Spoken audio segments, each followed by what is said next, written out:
Hello, my YouTube fam. This is Oscar here once again with Life After Deportation, bringing us another exclusive video here. Today's video, I'm gonna go ahead and answer you one of our subscribers' questions. Okay, and beforehand, I just want to say thank you all for subscribing. Thank you all for actually following our channel. Every time we post something, thank you guys for the comments, for the questions you guys submitting. And if you're new to this channel, go ahead and subscribe. I want to go ahead and give you the invitation, welcome you to our channel. You know, here in this channel, it's basically what it is: life after deportation, what the life is after we got deported. So moving on, the question here brought to one of our subscribers was it hard finding a job? And two, do people look at you differently because of your tattoos?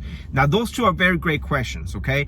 And they do come hand in hand. So I'm gonna combine both of those and those questions with my video today, okay? So let's go ahead and jump right back in, guys.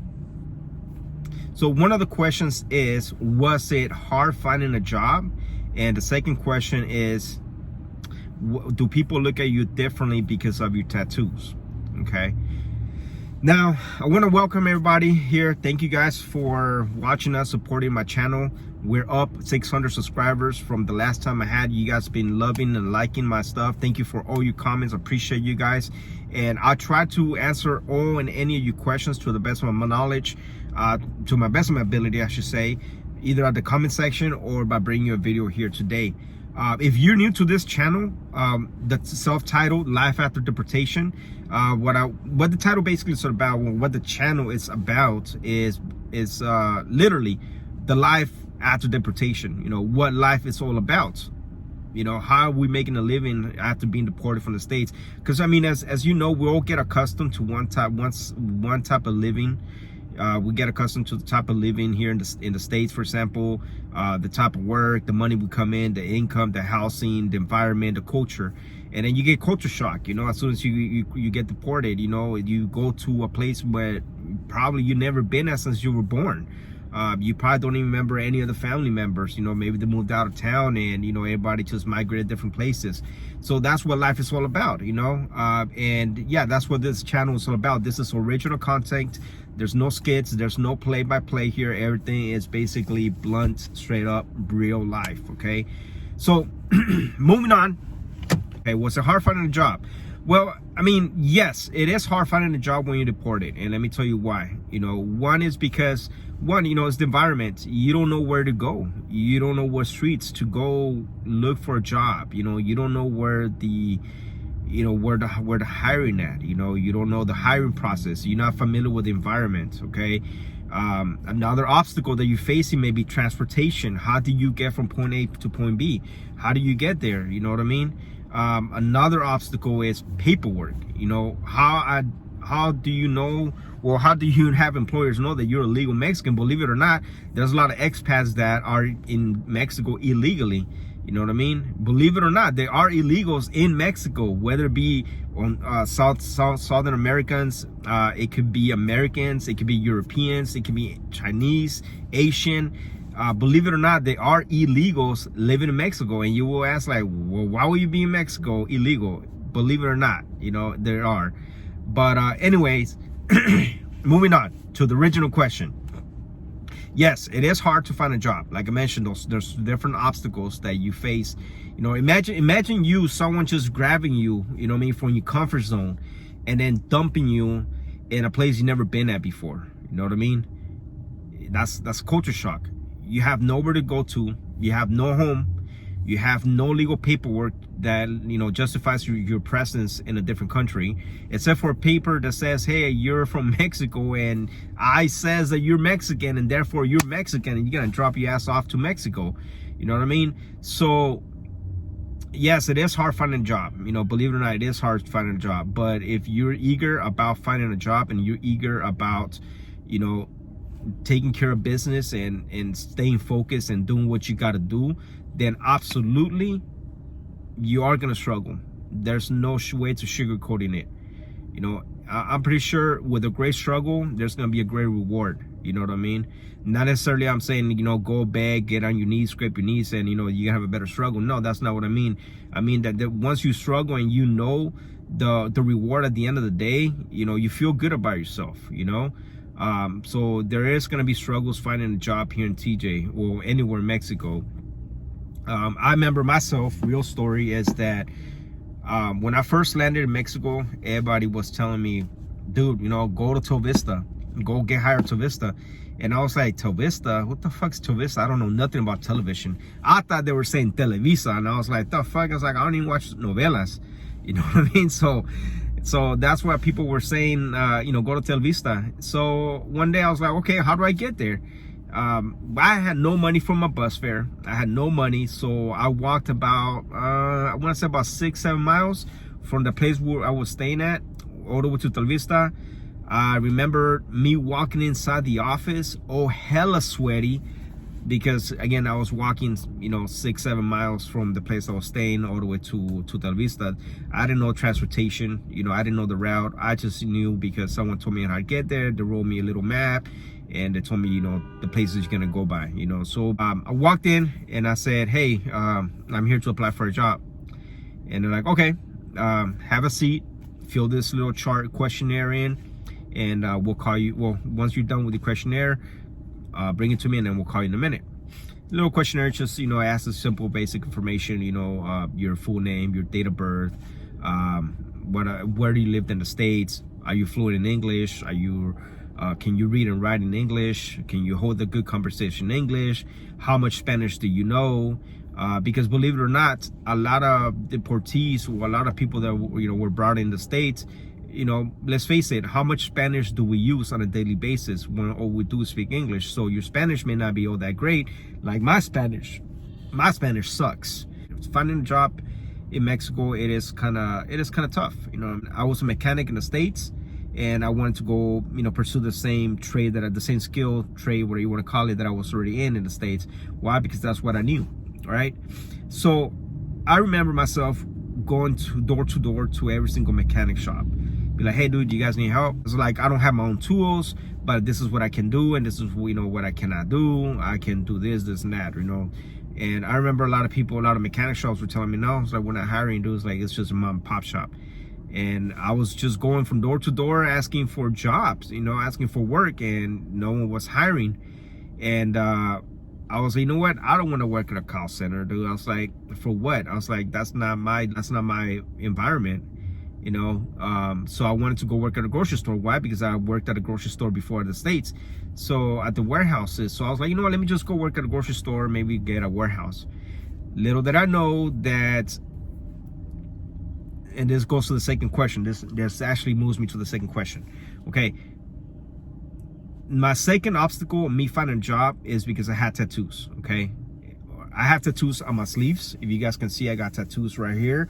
Nothing is gang related. Every tattoo that I have is basically has a story behind it. I think of my tattoos as scars of my life. Okay, like for example, my son passed away right here. His handprint, his footprints, and then the other one's got my son's name. So there's nothing that's gang related whatsoever.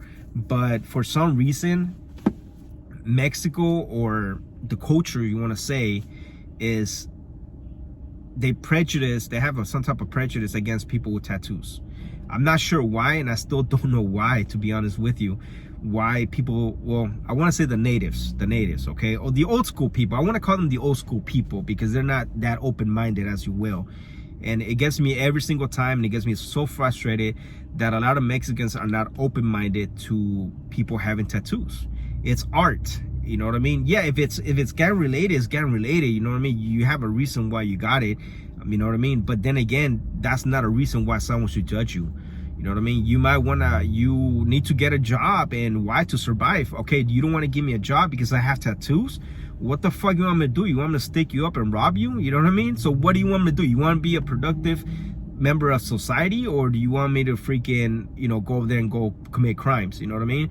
So a lot of times, well, most of the time, I should say, the people that are old school, okay, that's what I want to say. It's the old school people that live in Mexico their whole lives, or are elderly people. They're very close-minded to people that have tattoos. I didn't get the job at the grocery store because I had tattoos, okay? which is fine. You know what I mean? I didn't want to work there from the get-go anyway, so fuck you guys. But anyways, the call center environment is more open because there's more people like me, more people that are deported, you know what I mean, that we have for the same walks of life. You know what I mean? We all come from some part in California or some part in the United States, and we just got deported. So we have a lot of things in common, you know, when you go work at a call center. You know what I mean? I remember working at a call center and people like, oh yeah, where you from? You know, and I was like, oh, well, you know, I come from Bakersfield, you know, and then they're like, oh, okay, cool. That's, you know, my hometown. And I met a few people, you know, from Bakersfield that were deported, you know, and I grew up in Hollywood as well, but that was my younger years through junior high, so I don't really remember much people from there. But anyways, moving on. See, that's what I'm talking about, guys. That's what I'm talking about. Every time someone asks me something, I try to do something and explain something to you guys, I stray away from the subject, dude. Why? Because there's so much information, there's so much stuff that goes through my head, through my mind, that I want to expose to you guys and let you guys be aware about it. You know what I mean? I can't just focus on one thing, because there's always one thing leads to another. One thing leads to another. Okay, so back to the original question. Was it hard finding a job in TJ? Yes, it is hard finding a job in Mexico. Because one, you don't have the experience. You can, I mean, to be honest with you, I wanted to work where I can move around. That's why I wanted to work at a mechanic shop. That's why I wanted to go work, like, for example, at an auto parts store or a grocery store, you know, or a local Walmart. You know what I mean? Why? Because I wanted to be fast paced. I wanted to be active. I wanted to be moving around. I didn't want to sit behind a desk. I didn't ever wanted to you know, have an office job. You know what I mean? I was that roughneck that I was out in the fields, you know, building something, taking something apart, getting my hands dirty, you know, coming home, oh, my face with oil, my hands full of grease, etc. You know what I mean? But I didn't fall into that type of work, you know, because of my tattoos. I was, you know, I guess judged against because of my tattoos, because I had tattoos. They thought that I was some type of felon, that I was some type of criminal, and I was deported for a reason, or the United States has a reason why they deported you. You know what I mean?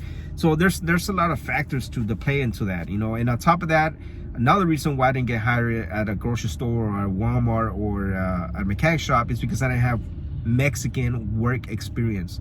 Believe it or not, you know, that plays a big role. If you don't have no work experience, well, how the fuck are you gonna get hired? But then again, how the fuck am I supposed to get experienced if no one's trying to give me an opportunity to work? You know what I mean? So that's why I actually went with the call center, because from the time I walked in, from the time I got the interview, from the time they gave me the job offer, I was welcomed in that environment. You know what I mean? And they welcome deportees. The call centers welcome deportees. You know what I mean? Why? Because your English is really good. Your writing skills most likely are really, really good. Your understanding of the American culture is 100%, you know, or better.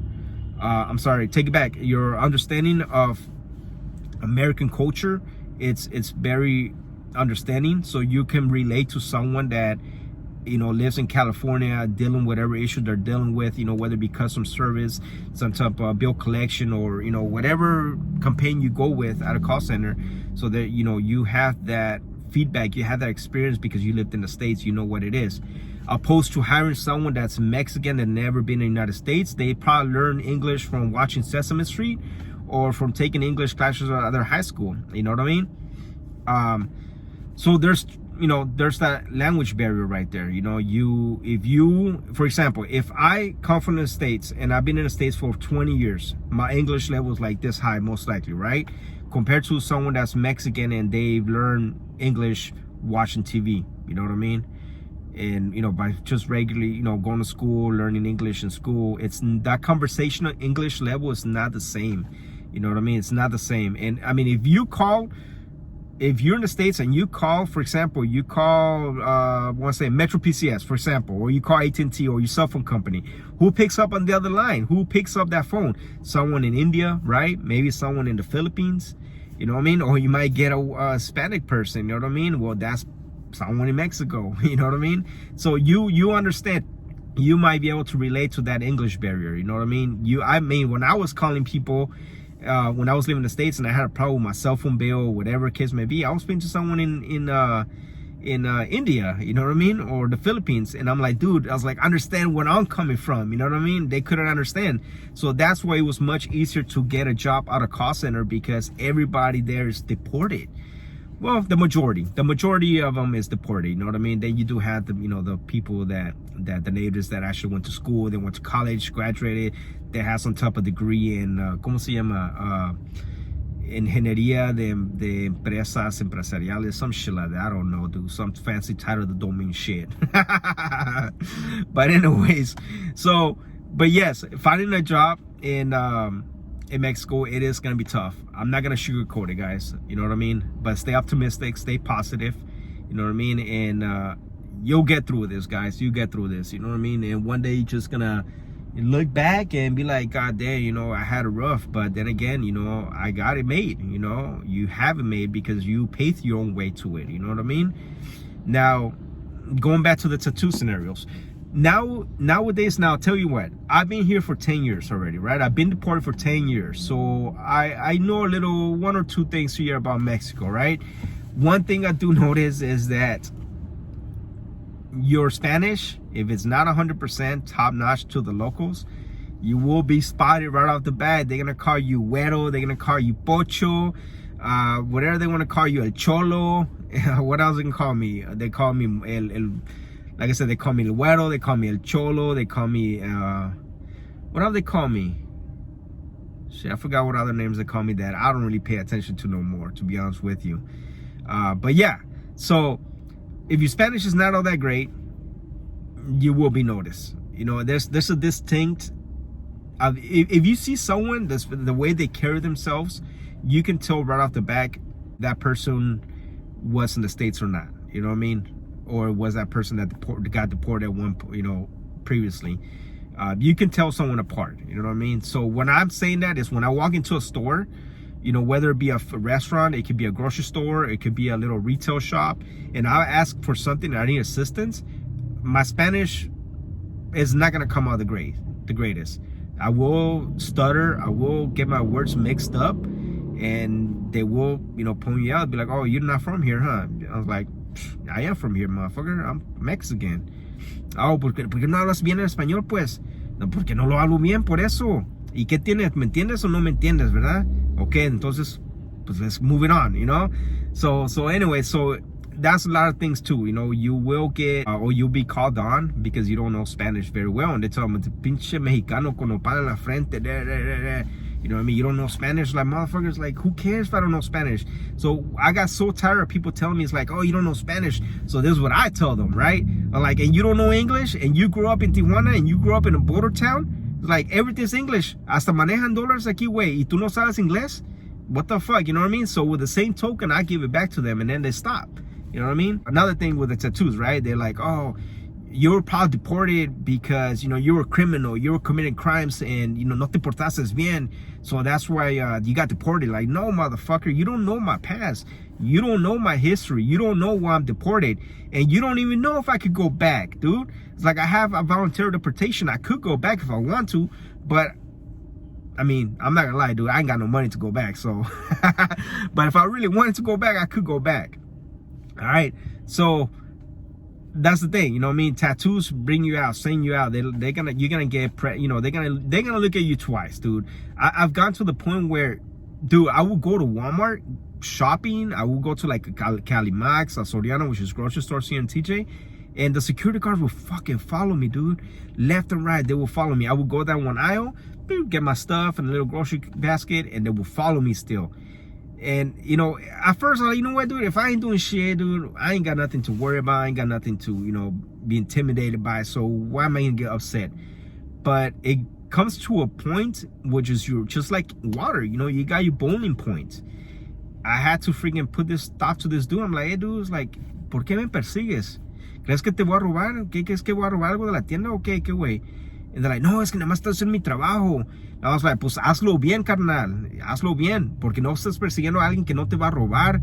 Y yo estoy quiero hacer unas compras, estoy con mi familia o estoy solo, lo que sea, pero yo estoy haciendo las compras, así que déjame en paz, you know what I mean? So yeah, you do get frustrated, guys. You do get frustrated because people do look at you different when you have tattoos, you know what I mean? Now, Now, some places are more open now, to be honest with you, and I gotta give them up, you know, give props to that. A lot of people be more open-minded nowadays, to be honest with you. You know what I mean? Now, this was about a few years back. Okay, that's from experience for your bags, and I still feel the same experience, right? A lot of people will still look at me sideways, you know, because I have tattoos. You know what I mean? And like I told you guys, they think that I'm a criminal or I have a reason why I'm here. You know what I mean? Whatever the case may be, whatever their mentality is, you know. But yes, you will be. They look at you differently, guys. They do look at you different, you know. One, because of your accent, the way you dress, the way you look, the way you carry yourself. You know, you may have tattoos. You know, your haircut may be different, you know, to what other people are accustomed in Mexico. You know what I mean? I remember going down to the barbershop and be like, "Hey, dude, I need a low fade." And like, "Hey," I was like, "I need a skin fade. ¿Qué es eso?" And I was like, "Oh my God, for reals?" And then I would just see on the board like, "Okay, so what kind of haircuts you guys have?" Pues nada más estilo escolar. What the fuck? I was like, come on, guys. So, you know, nowadays you see a lot of barbershops that actually, you know, have their tattoo, their barbers have tattoos already. They have a tattoo parlor within a barbershop. You know, there's mom and pop shops here now that actually have smoke shops. There's tattoo supply stores run by mom and pop shops. You know what I mean? By mom and pops. Why? Because the culture in Mexico is being more open to receiving people with tattoos. You know what I mean? They know that, you know, deportees are going to keep coming. The deportees are going to keep coming, and they're going to keep coming and coming and coming, no matter what. You know what I mean? So at the end of the day, it all matters. It comes down to you being a tough skin. You know what I mean? Don't get butthurt because someone looks at you different. You know, don't get butthurt because it's going to be hard for you to get a job. You know what I mean? Just, you know, dust yourself up, keep moving forward, and do you. You know what I mean? Because at the end of the day, you have to satisfy yourself. You have to look out for yourself. And if you don't look out for yourself, no one else is going to look out for you. You know what I mean? So to answer our subscribers' question, you know, was it hard finding a job in TJ? Yes. Do people look at you differently because you have tattoos? Yes, they do. You know what I mean? And I wanted to wrap it up here, guys. And, you know, and thank you guys for asking me that question. Thank you, subscriber here, for asking me those questions. I appreciate it. If you guys have any more questions, you know, ideas, concerns, you know, hit me up. Send me an email. I have a personal email, which is deportedintj@gmail.com. Send me an email there. I have my Instagram page as well, which is live_after_deportation. I also have a TikTok as well. If you guys want to follow me on TikTok, go for it, guys. It's like I got social media, you know what I mean?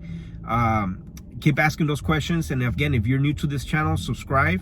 If you want to get the notifications, hit the notification bell so you guys keep getting notifications every time I post. And thank you guys for watching this video and taking your time for asking me those questions and for listening.